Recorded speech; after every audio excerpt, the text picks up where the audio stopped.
my name is Aditi Joshi and I am the Assistant Professor of Biyani Group of College. Today I am here to deliver my topic on the behalf of GuruKPO.com. So today's my topic is statistical thermodynamics. As we know, the statistical thermodynamics is a very important topic nowadays for the competition exam as well as for the MSc exam. Statistical thermodynamics is a kind of advanced thermodynamics or a new thermodynamic. So we face some kind of problems to understand this thermodynamics. So I am prepare a video for this so you can easily understand the what I want to share you. So basically statistical thermodynamics में हम ये जो following topics हैं इसको study करेंगे, जिसमें first हम इसका introduction, then classification of particles, ensemble, Boltzmann distribution, partition function, relation between thermodynamic function and partition function, vibrational partition function, translational partition function, rotational partition function, electronic partition function. लेकिन हम statistical के बारे में जानने से पहले हमें जानना ये ज़रूरी है कि बेसिकली स्टैटिस्टिकल थर्मोडायनेमिक्स होती क्या चीज़ है, इसकी क्या नीड पड़ी और हम क्यों इसे पढ़ते हैं. तो हम जानते हैं कि जो हमारी थर्मोडायनेमिक्स है, बेसिकली केमिस्ट्री के अंदर थर्मोडायनेमिक्स का मतलब ही होता है कि केमिस्ट्री की वो ब्रांच जो बेसिकली द स्टडी करती है एनर्जी फ्लो का, कि सिस्टम से सराउंडिंग और यूनिवर्स के अंदर जो भी एनर्जी का ट्रांसफॉर्मेशन होता है उसके स्टडी करने की ब्रांच को हम थर्मोडायनेमिक्स कहते हैं. तो अभी तक हमने जो भी थर्मोडायनेमिक्स पढ़ी, जिसके अंदर हम एंट्रोपी पढ़ते हैं, हम गिब्स फ्री एनर्जीज पढ़ते हैं, जिसमें हमने कार्नोट साइकिल पढ़ा था, वो सब क्लासिकल थर्मोडायनेमिक्स कहलाती है. ठीक है. स्टैटिस्टिकल थर्मोडायनेमिक्स जो होती हैं वो बेसिकली हम इसे कह सकते हैं कि वो एक ब्रांच होती हैं. लाइक क्लासिकल थर्मोडायनेमिक्स में क्या होता है कि हम पर्टिकुलर किसी मैटर की स्टडी करते हैं और उसे बल्क में स्टडी करते हैं. लाइक हम जहाँ भी अभी जिस भी सराउंडिंग में हम रह रहे हैं, तो अगर बेसिकली अगर मुझ पे स्टडी करनी होगी तो मैं एक सिस्टम हो गई और मुझको छोड़ के पूरा जो भी पूरी दुनिया हो गई वो मेरे लिए क्या हो गया, सराउंडिंग हो गया. तो क्लासिकल थर्मोडायनेमिक्स के अंदर बल्क पर स्टडी की जाती है, लाइक पूरे एक. लेकिन जो स्टैटिस्टिकल थर्मोडायनेमिक्स वो इंडिविजुअल की स्टडी करती है. लाइक मैं हूँ, आप लोग मेरी स्टडी कर रहे हैं, बट मेरे भी बॉडी कौन सा पार्टिकल की क्या प्रॉपर्टी रही होगी उसकी स्टडी करने के लिए हम स्टैटिस्टिकल थर्मोडायनेमिक्स काम में लेते हैं. स्टैटिस्टिकल थर्मोडायनेमिक्स को आप एवरेज बेस्ड थ्योरी भी कह सकते हैं या प्रोबेबिलिटी बेस्ड थ्योरी भी कह सकते हैं. अगर आप डेफिनेशन जानना चाहेंगे तो स्टैटिस्टिकल थर्मोडायनेमिक्स की डेफिनेशन होती है the branch which deals with the calculation of macroscopic properties of matter from the data on the microscopic properties of individual atom. मतलब क्या होता है इसमें बेसिकली कि आप क्या करेंगे, क्लासिकल मैकेनिक्स जो हैं, आपने क्लासिकल थर्मोडायनेमिक्स जो पढ़ी हैं वहाँ से रिजल्ट को कैरी करेंगे, उस रिजल्ट को आप इंडिविजुअल एटम के ऊपर क्या करेंगे, अप्लाई करेंगे, और उससे आप पर्टिकुलर इंडिविजुअल एटम की स्टडी कर सकते हैं. तो यहाँ आप देख सकते हैं कि जो हमारी थर्मोडायनेमिक्स थी वो दो टाइप की हो गई, क्लासिकल एंड स्टैटिस्टिकल. क्लासिकल हमारे बल्क पे काम करती है, स्टैटिस्टिकल हमारे इंडिविजुअल एटम या पार्टिकल पे काम करती है. क्लासिकल थर्मोडायनेमिक्स जो थी वो ऑब्जर्वेशन बेस्ड मेथड था. ऑब्जर्वेशन बेस्ड मेथड मतलब हमने किसी चीज़ को ऑब्जर्व किया, उससे रिलेटेड हमने रिजल्ट फाइंड आउट किए, तो वो हो गया हमारा ऑब्जर्वेशन बेस्ड. ठीक है. इसके बाद में जब हम स्टैटिस्टिकल पे चलेंगे तो वो क्या होती है, average value based. Average value based कैसे, कि आपको पूरे बल की प्रॉपर्टी पता है, आप ये मान के चलते हैं कि सब कुछ जो रहा होगा. सपोज करो हम वाटर मॉलिक्यूल की बात करते हैं, अगर हमें वाटर मॉलिक्यूल का एक बॉटल है जिसमें वाटर मॉलिक्यूल्स मतलब वाटर हैं और आपको उसकी स्टडी करनी है. आपको पता है इसके अंदर हम ये मान के चलेंगे कि 10⁻23 पार्टिकल्स रहे होंगे वाटर के. अब हम क्या करेंगे, 10⁻23 पार्टिकल्स की स्टडी कर लेंगे और हम ये मान के चलेंगे कि पूरा वाटर के वाटर मॉलिक्यूल्स जो सारे के सारे सेम रहे होंगे. तो एक के 10⁻23 की अगर आपने स्टडी कर ली तो आप पर्टिकुलर एक की भी निकाल सकते हो by the using of average method. तो स्टैटिस्टिकल थर्मोडायनेमिक्स में जो बेसिकली जो ये ब्रिज होता है किस किस के बीच में, क्लासिकल थर्मोडायनेमिक्स के बीच में और क्वांटम मैकेनिक्स के बीच में. क्यों, क्योंकि क्लासिकल से तो आप बल्क ले लेंगे, बल्क प्रॉपर्टीज ले लेंगे, और क्वांटम मैकेनिक्स आपको पता है वेव फंक्शन, और वेव फंक्शन जो होता है वो इंडिविजुअल एटम का कैलकुलेट किया जाता है. तो वहाँ इन दोनों के बीच का जो रिलेशन होता है वही क्या होती है आपकी स्टैटिस्टिकल थर्मोडायनेमिक्स. अभी आप दो तरह के मेथड काम में लेंगे, दो तरह के अप्रोच से हम यूज़ करते हैं स्टैटिस्टिकल थर्मोडायनेमिक्स में. एक तो होती है आपकी एंसेम्बल और सेकंड आपकी होती है बोल्ट्जमान डिस्ट्रीब्यूशन. ठीक है. Here some illustration for this statistical thermodynamics. आप देख सकते हैं जैसे हमने कि एज्यूम किया है कि यहाँ पर 10⁻23 वाटर मॉलिक्यूल्स रहे होंगे. अब जो क्लासिकल होगी, क्लासिकल थर्मोडायनेमिक्स क्या करेगी, वो इस 10⁻23 वाटर मॉलिक्यूल्स की प्रॉपर्टीज़ की स्टडी करेगी। लेकिन अगर आपको एक इंडिविजुअल पार्टिकल की स्टडी करनी है तो आपको क्या, आपकी स्टडी वो कौन कर देगा, क्वांटम, क्योंकि क्वांटम के पास क्या होता है, वेव फंक्शन। क्वांटम की जो अप्रोच होती है वेव फंक्शन के थ्रू चलती है, और जो वेव फंक्शन होता है वो किसी भी इंडिविजुअल एटम की प्रॉपर्टीज़ को बताने का काम करता है। तो क्वांटम तो इंडिविजुअल पर स्टडी करेगी, और आपकी क्लासिकल क्या करेगी, बल्क पे करेगी। लेकिन अगर हम ये एज्यूम करें कि इस बीकर में जितने भी वाटर मॉलिक्यूल्स हमने लिए होंगे वो सारे सेम रहे होंगे, तो उस केस में क्या करेंगे, हम एक बल्क मतलब एक पीस निकाल लेंगे, और ये मान के चलेंगे, जैसे हमने सपोज करो एक कट लगाया, और इस कट के अंदर हमने ये माना कि जो सारे वाटर मॉलिक्यूल्स हैं उनकी सेम प्रॉपर्टीज़ है। तो एक वाटर मॉलिक्यूल की प्रॉपर्टी को हम स्टडी कर ले तो बाकी की हम निकाल सकते हैं ना, एवरेज मेथड के थ्रू। तो जैसे हमने क्वांटम से एक की स्टडी करी, बाकी का कट निकाला, तो हमने इस पूरे के इतने इतने पार्टिकल की इतनी स्टडी कर दी, और इसको जो हमने एक जो कट लगाया है, इस कट को हमने बोला replica of atom. Replica of atom का मतलब क्या होता है, रेप्लिकेशन, मतलब सेम रिपीट हो रही है, यानी सारे प्रॉपर्टीज जो है ऑलमोस्ट सेम है। तो बट अगर आपको इंडिविजुअल की स्टडी करनी होगी तो क्वांटम, बल्क की स्टडी करनी होगी तो क्लासिकल, और किसी आप ये कह सकते हैं कि किसी थोड़े से चीज़ की करनी है, ना तो वो इंडिविजुअल रहे ना वो बल्क रहे, आपको किसी पर्टिकुलर पोर्शन की स्टडी करनी है, तो वो कौन करेगा, आपका स्टैटिस्टिकल थर्मोडायनेमिक्स। अब स्टैटिस्टिकल थर्मोडायनेमिक्स के लिए हमें क्या होता है, जब भी आपको ये अप्रोच लगानी होगी तो आपको पार्टिकल्स के बारे में पता लगाना होगा कि पार्टिकल्स के टाइप्स क्या होते हैं। तो पार्टिकल्स जो होते हैं वो बेसिकली दो टाइप्स के होते हैं, distinguishable and indistinguishable. Distinguishable particles वो जिन्हें हम इजीली डिफाइन कर सकते हैं कि ये वाला ये है, ये वाला है। जैसे सपोज को आप एक रसगुल्ले और गुलाब जामुन का एग्जांपल ले सकते हो कि आप इजीली अपनी नेकेड आई से भी आप उसको डिफ्रेंशिएट कर सकते हैं कि ये रसगुल्ला रहा होगा और ये गुलाब जामुन रहा होगा। बट इनडिस्टिंग्विशेबल पार्टिकल्स कौन से होते हैं, इनडिस्टिंग्विशेबल पार्टिकल्स वो होते हैं जिनमें आप क्या करो, उन्हें डिफ्रेंशिएट ना कर सको। जैसे आपने दो रसगुल्ले रख दिए या फिर आपने दो गुलाब जामुन रख दिए, इस तरीके से। तो अब क्या होगा, आप जो मतलब स्टैटिस्टिकल थर्मोडायनेमिक्स में जो आप स्टैटिस्टिक्स पढ़ते हो, जैसे बोस आइंस्टीन हो गई, आपकी फर्मी डिराक हो गई, आपकी मैक्सवेल आइंस्टीन वाली, मैक्सवेल बोल्ट्जमान आइंस्टीन वाली जो हो गई, वो इन पार्टिकल्स के अकॉर्डिंग चलती हैं। डिस्टिंग्विशेबल पार्टिकल्स के लिए अलग स्टैटिस्टिक्स दी जाएगी और इनडिस्टिंग्विशेबल के लिए अलग दी जाएगी। अब आप उसका मतलब आप क्या करते हैं, इन बेसिकली जो स्टैटिस्टिक्स होती है आप ये मान के चलते हैं कि आप पर्टिकुलर स्टेट मान के चलेंगे और कहेंगे कि इस स्टेट के अंदर एक पार्टिकल कितनी कितनी तरीके से आपका ऑक्यूपाइड हो सकता है। तो बेसिकली हम यहाँ पर जो पढ़ते हैं वो नंबर ऑफ अरेंजमेंट पढ़ते हैं। तो जो भी स्टैटिस्टिक्स थी वो आपके नंबर ऑफ अरेंजमेंट के बताने के काम में आती है कि एक पार्टिकल किस किस तरह से किस किस स्टेट के अंदर अरेंज हो सकता है। तो ये आपका एवरेज बेस्ड मेथड है।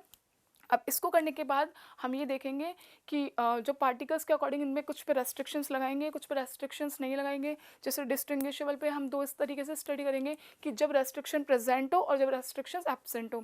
इसी तरीके से हम इंडिस्टिंग्विशेबल पार्टिकल्स की स्टडी करेंगे कि जब हमने कोई रेस्ट्रिक्शंस लगाई हो और कोई रेस्ट्रिक्शंस ना लगाई हो, तो उसके लिए अलग अलग अलग अलग आपके फॉर्मूलाज आएंगे और उन्हीं फॉर्मूला से आपके बहुत सारे क्वेश्चंस बन के आते हैं for the MSc and for the BSc। यहाँ पर इन पूरी जो स्टैटिस्टिक्स में जो आपको पढ़ाऊंगी इसमें उनकी पूरी डेरिवेशन करनी होती है, लेकिन इस वीडियो के अंदर मैं उनकी डेरिवेशन ही डायरेक्टली फॉर्मूला बताऊंगी जो आपके लिए किसी भी कॉम्पिटिटिव एग्जाम्स के लिए इंपॉर्टेंट रहेगा। So as we study about the type of particles, तो यहाँ पर हम दो पार्टिकल्स जो पढ़ रहे हैं वो डिस्टिंग्विशेबल एंड इनडिस्टिंग्विशेबल पढ़ रहे हैं। अब डिस्टिंग्विशेबल पार्टिकल और इनडिस्टिंग्विशेबल पार्टिकल्स के अंदर भी क्या रहेगा आपका कि आपको ये देखना पड़ेगा एक बार तो रेस्ट्रिक्शन प्रेजेंट है और एक बार रेस्ट्रिक्शन एब्सेंट है। रेस्ट्रिक्शंस का मतलब ये है कि जैसे हम लोग पढ़ेंगे कि स्टेट नंबर ऑफ स्टेट पढ़ेंगे तो उस पर्टिकुलर स्टेट में कितने पार्टिकल्स आता है, या तो ये भी हो सकता है कि एक स्टेट में एक ही पार्टिकल है या किसी भी स्टेट में कोई भी पार्टिकल आ जाए, या फिर ऐसा हो कि सारे पार्टिकल एक स्टेट में आ जाए यानी कोई रेस्ट्रिक्शंस ना हो। तो इसके अकॉर्डिंग आपके नंबर ऑफ अरेंजमेंट जो होंगे वो अलग अलग होते जाएंगे। तो पहला केस हम पढ़ते हैं कि हमारा पार्टिकल जब क्या है डिस्टिंग्विशेबल है लेकिन कोई भी रेस्ट्रिक्शंस नहीं है। कोई भी रेस्ट्रिक्शन नहीं है इसका मतलब क्या है कि कितने भी पार्टिकल कितनी भी स्टेट में जाकर ऐड हो सकते हैं या उस जगह को ऑक्यूपाई कर सकते हैं, बशर्ते वो क्या होने चाहिए डिस्टिंग्विशेबल, यानी आप उन्हें आइडेंटिफाई कर सकते हो। और एक चीज़ और याद रखिएगा, अगर आपके एग्जाम में कई क्वेश्चंस आते हैं और उस क्वेश्चन में आपको डिफाइन नहीं किया गया कि पार्टिकल डिस्टिंग्विशेबल है कि इनडिस्टिंग्विशेबल है, तो आपको उस केस के अंदर हमेशा पार्टिकल को डिस्टिंग्विशेबल ही कंसिडर करना है। तो यहाँ अगर आप सपोज करते हैं कि एम जो है वो हमारी स्टेट है और n है हमारा नंबर ऑफ पार्टिकल, तो हमारे नंबर ऑफ अरेंजमेंट क्या हो सकता है, W is equal to m की पावर n, यानी स्टेट की पावर पार्टिकल। तो सपोज करो जैसे A और B पार्टिकल थे आपके दो, अब आप इसको किस तरीके से अरेंज कर सकते हो, या तो एक बार A नीचे B ऊपर, या एक बार A ऊपर B नीचे। तो आपके टोटल क्या हो गया, आपने नंबर ऑफ स्टेट आपने कितनी मानी, दो मानी, तो 2 की पावर 2, तो यानी कितने आ गए 4। तो यानी दो पार्टिकल आपके कितने तरह से अरेंज हो सकते हैं, 4 तरह से। अब सेकंड केस हम बात करते हैं कि जब हमारे पास रेस्ट्रिक्शंस प्रेजेंट हो फॉर द डिस्टिंग्विशेबल पार्टिकल, तो उस केस में क्या होगा, और देखो रेस्ट्रिक्शन भी क्या दिया हुआ है आपको, one particle in one state. That means कि अगर आपने जैसे यहाँ पे बहुत सारे स्टेट हैं तो एक स्टेट के अंदर एक ही पार्टिकल ऑक्यूपाई होना चाहिए, इस तरीके का।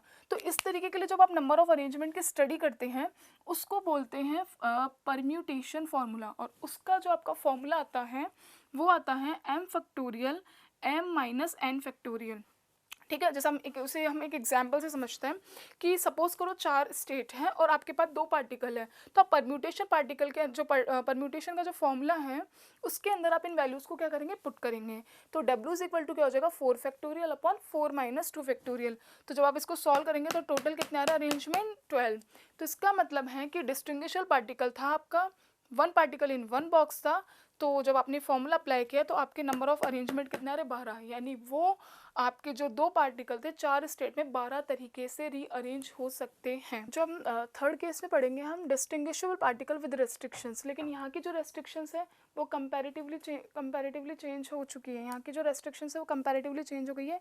क्या हो गया है, पहले वाले के अंदर क्या था कि जो पार्टिकल्स थे वो एक स्टेट के अंदर एक ही पार्टिकल रह सकता था, लेकिन इस केस के अंदर क्या हो गया, Ni पार्टिकल्स इन आयत स्टेट, यानी कितने भी पार्टिकल्स है कितनी भी स्टेट में रह सकते हैं। यानी आयत स्टेट के अंदर जैसे Ni पार्टिकल्स रह सकते हैं, यानी आप ये मान के चलते रहो कि जो स्टेट है वो आपने क्या ले लिया, आयत लेवल तक स्टेट जा रही है और उसमें Ni पार्टिकल जो है वो किसी भी तरीके से अरेंज, इस तरीके से किसी भी तरीके से वो अरेंज हो सकते हैं।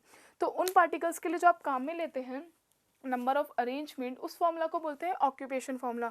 और यही सबसे इंपॉर्टेंट फॉर्मूला है, क्योंकि जो बेसिकली आपके CSI या नेट या गेट के अंदर जो क्वेश्चंस आते हैं वो ऑक्यूपेशन फॉर्मूला से आते हैं, ये उनका फेवरेट क्वेश्चंस है।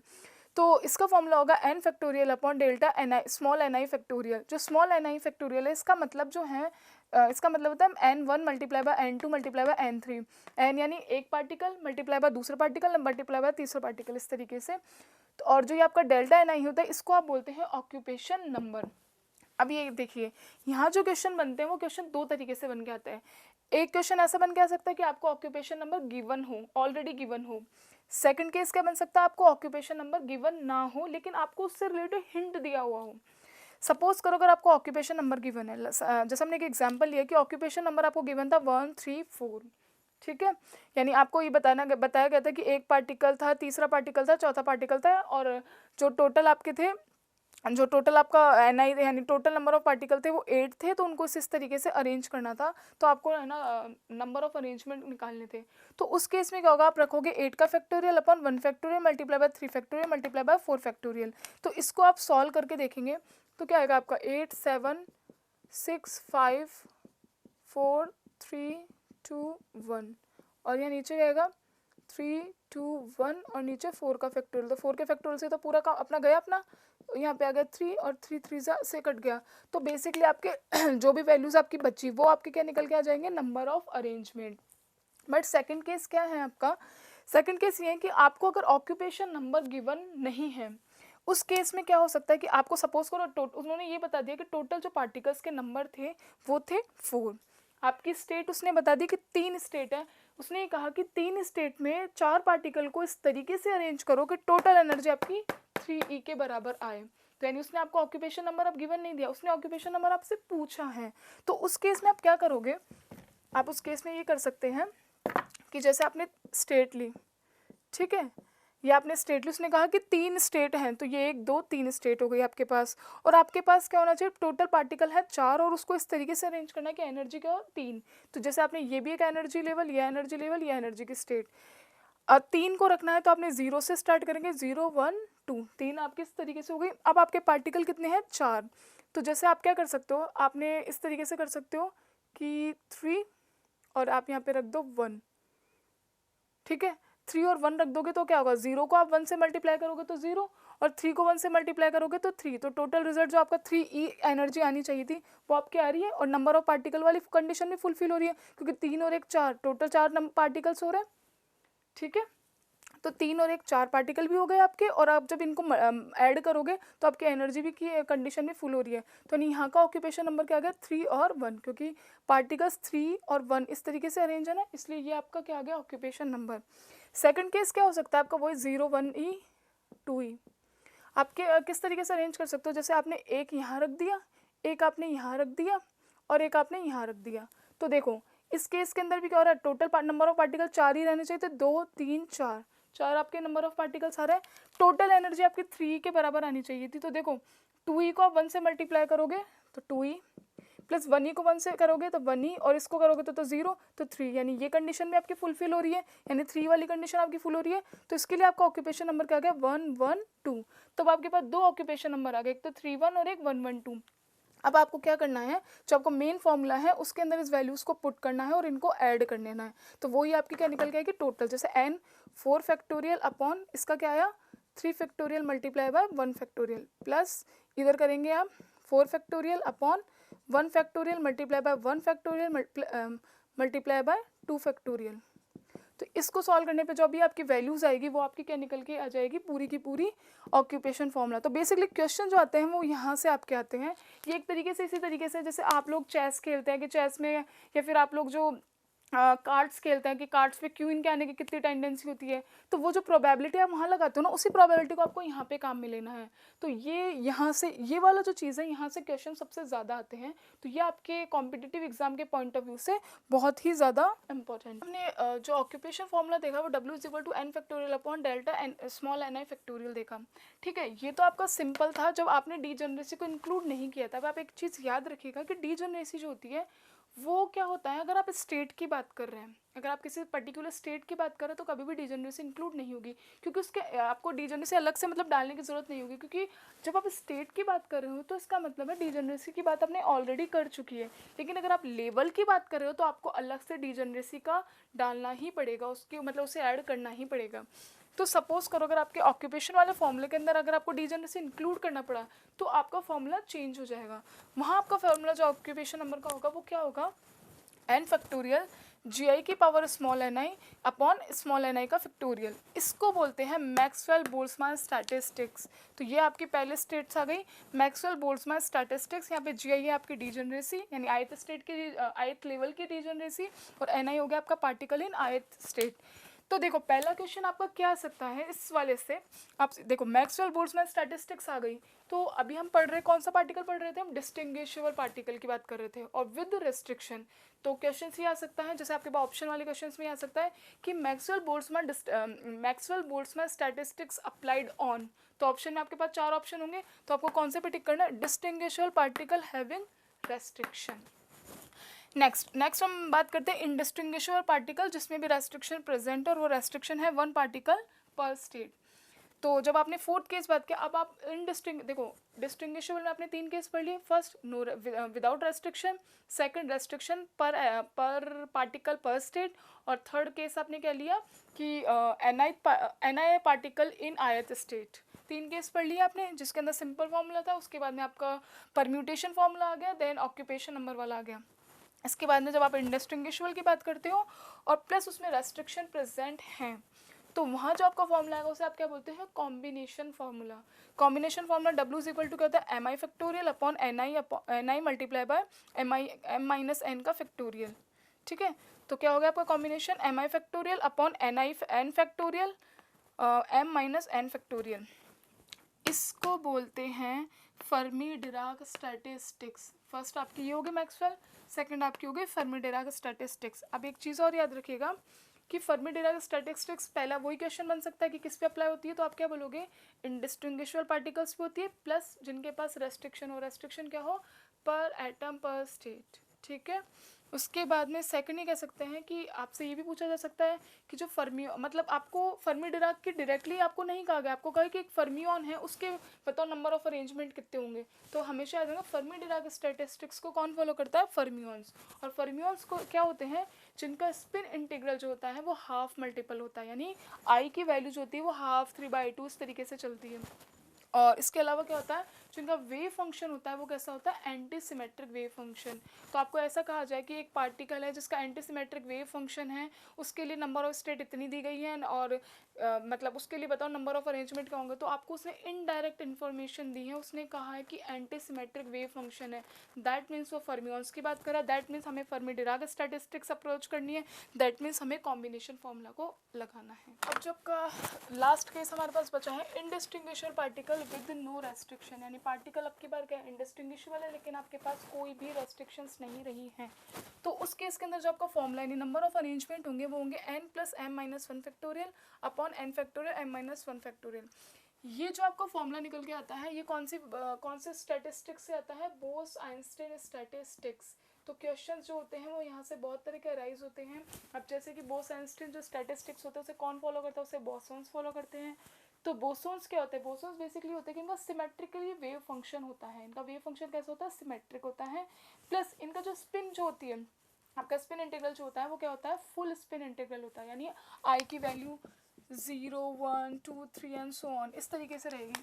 तो ज़रूरी नहीं है कि वो या तो बोस आइंस्टाइन के नाम से दे, ज़रूरी नहीं है कि वो यहाँ से दे, वो आपको कह सकता है कि एक पार्टिकल है जिसका सिमेट्रिक वेव फंक्शन है, उसके नंबर ऑफ अरेंजमेंट कितने होंगे, तो उस तरीके से आप निकाल सकते हो। तो हमारा यहाँ से इंट्रोडक्शन कंप्लीट हो गया, क्लासिफिकेशन ऑफ पार्टिकल्स कंप्लीट हो गया। तो हमने यहाँ पर दो तरीके की जो चीज़ें पढ़ी है।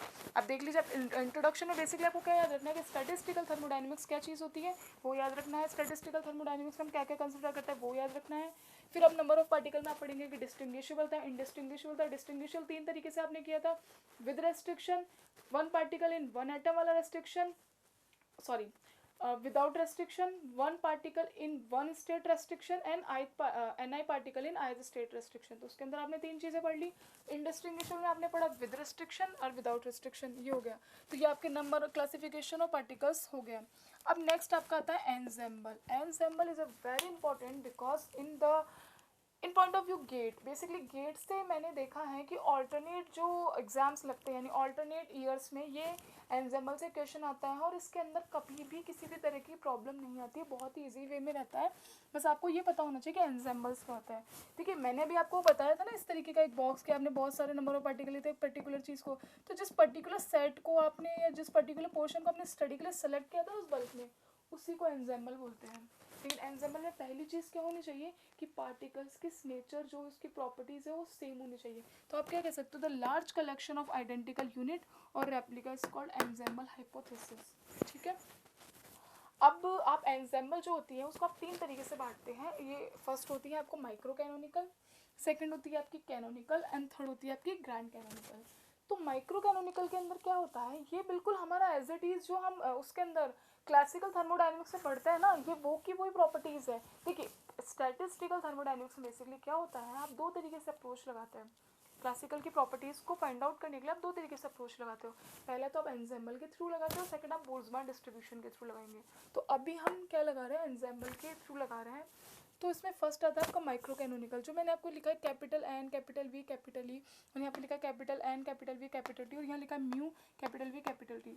ये जो चीज़ें मैंने लिखी है इसका मतलब है ये चीज़ें आपकी क्या है, कॉन्स्टेंट। ठीक है, कांस्टेंट क्या, आपको ये याद रखना है जो क्वेश्चंस आता है वो ये आता है कि which kind of properties are constant in micro canonical, which kind of properties are will be constant from for canonical और फॉर ग्रैंड कैनोनिकल, और may be they can ask which properties will not be will not be constant or will be changed in the ensemble. इस तरीके के questions आ सकते हैं। जैसे आप micro canonical में आप कह रहे हैं कि capital N constant, capital N क्या हो गया आपका number of particle constant, V यानी आपका वॉल्यूम कांस्टेंट, ई यानी आपकी एनर्जी कांस्टेंट। अब एक बात बताइए, ऐसा थर्मोडायनेमिक्स का ऐसा कौन सा फंक्शन होता है जिसमें एनर्जी कांस्टेंट होती है, आपने यही पढ़ा कि 3 तरह की प्रोसेस पढ़ी है आपने, ओपन सिस्टम पढ़ा था, क्लोज सिस्टम पढ़ा था, आइसोलेटेड सिस्टम पढ़ा था, एडियाबैटिक वगैरह ये सब पढ़े थे आपने। तो जिसके अंदर एनर्जी आपकी कांस्टेंट होती है उसको आप क्या बोलते हो, आइसोलेटेड सिस्टम कहते हैं हम उसको, कि जिसके अंदर सिस्टम और सराउंडिंग के बीच में एनर्जी का फ्लो नहीं होता है, उसे आप क्या बोलते हैं, माइक्रो कैनोनिकल। तो यहाँ पर आपकी एनर्जी कांस्टेंट होगी तो आप इसे क्या कह सकते हो, आइसोलेटेड सिस्टम कह सकते हो। यानी क्लासिकल का आइसोलेटेड सिस्टम और आपका स्टैटिस्टिकल का micro canonical same behave show करेगा, ठीक है। सेकंड आप चलते हैं कैनोनिकल सिस्टम में। कैनोनिकल सिस्टम में आपके क्या क्या कांस्टेंट है, एन कांस्टेंट है, वी कांस्टेंट और टी कांस्टेंट है। That means number of particle constant है, आपका वॉल्यूम कांस्टेंट है और आपका टेम्परेचर कांस्टेंट। अब टेम्परेचर कांस्टेंट होगा तो आप क्या कह सकते हो, आइसोथर्मल केस हो गया। आइसोथर्मल यानी टेम्परेचर कांस्टेंट होता है उसको हम सिंपली आइसोथर्मल सिस्टम बोलते हैं। अब जब आपका एन वी टी कांस्टेंट है कैनोनिकल के अंदर, तो एन क्या है आपका नंबर ऑफ पार्टिकल कांस्टेंट है। दैट मीन्स टेम्परेचर भी कांस्टेंट है और आपका नंबर ऑफ पार्टिकल भी कांस्टेंट है, यानी सिस्टम और सराउंडिंग के बीच में एटम्स का फ्लो नहीं हो रहा। तो ये तो आपका कौन सा सिस्टम हो गया, आपका क्लोज सिस्टम हो गया। सपोज जैसे सिंपली हम बोलते थे कि एक कप था, उस कप को अगर हम किसी प्लेट से ढक देते हैं तो क्या हो रहा है, हीट का तो एक्सचेंज हो रहा है, क्योंकि गर्म अगर आप ढकी हुई जो चाय होती है वो ठंडी तो होती है ना, बस थोड़ा सा क्या होता है कंपैरेटिवली वो धीरे धीरे ठंडी होती है। लेकिन इसका मतलब है कि वहाँ पर क्या हो रहा है, वाटर के ड्रॉपलेट जमा हो जाते हैं ना उस प्लेट के नीचे। That means number of particles का तो क्या हो रहा है वहाँ पर ट्रांसफर चल रहा है। तो यानी यहाँ पर नंबर ऑफ पार्टिकल्स का ट्रांसफर चल रहा है, नंबर ऑफ पार्टिकल्स जो था वो बाहर नहीं निकल पा रहे, तभी तो वो क्या होता है वेपर की फॉर्म में उस प्लेट पर जमा हो जाता है। तो इसको आप क्या बोलते हो, कैनोनिकल सिस्टम बोलते हो। तो ये आइसोथर्मल हो गया और इसको आप क्या कह सकते हो, क्लोज सिस्टम से आप इसकी जो आपका इससे आप क्या कह सकते हो, क्लोज सिस्टम कह सकते हो। यानी इसके रिजेंबलनेस किससे शो करेगा, ये क्लासिकल के क्लोज सिस्टम से। सेकंड लास्ट आप बात करते हैं ग्रैंड कैनोनिकल। ग्रैंड कैनोनिकल में क्या क्या कांस्टेंट होता है, म्यू, म्यू आपका क्या होता है केमिकल पोटेंशियल, वी क्या होता है आपका वॉल्यूम और टी क्या होता है आपका टेम्परेचर। यानी यहाँ कांस्टेंट क्या क्या है, केमिकल पोटेंशियल कांस्टेंट है, वॉल्यूम कांस्टेंट है, टेम्परेचर कांस्टेंट है। तो यानी यहाँ पर नंबर ऑफ पार्टिकल कांस्टेंट नहीं है, इसका मतलब सिस्टम और सराउंडिंग के बीच में क्या चल रहा है, नंबर ऑफ पार्टिकल्स का अरेंजमेंट चल रहा है, उनका ट्रांसफर चल रहा है। दैट मीन्स ये कौन सा सिस्टम हो गया आपका, ओपन सिस्टम, ओपन आइसोथर्मल, ठीक है। तो ये आपका एंजाइमल हाइपोथेसिस कंप्लीट हो गई। तो एंजाइमल हाइपोथेसिस में 3 चीज़ें पढ़ेंगे, micro canonical, canonical and grand canonical. पहले क्वेश्चन जो बनता है वो ये बनता है कि इनमें किस में क्या क्या कांस्टेंट रहता है। तो सीधा सीधा ट्रिक है इसकी, N V, N V T और म्यू वी टी, ये हो गए constant.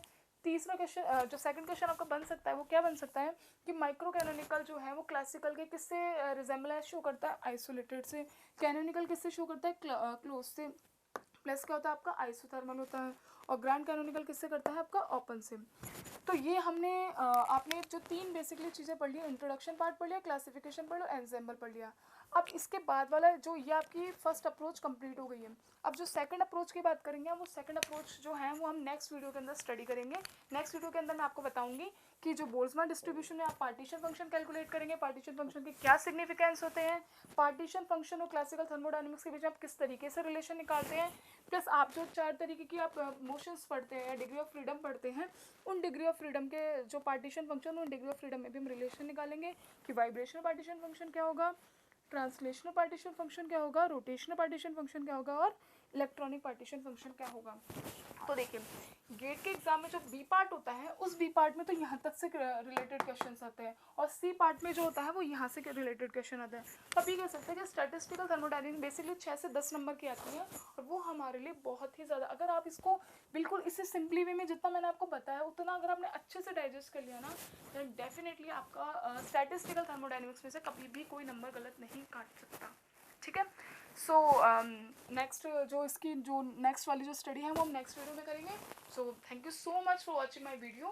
Please like, comment, share and don't forget to subscribe our channel gurukpo.com। Thank you so much.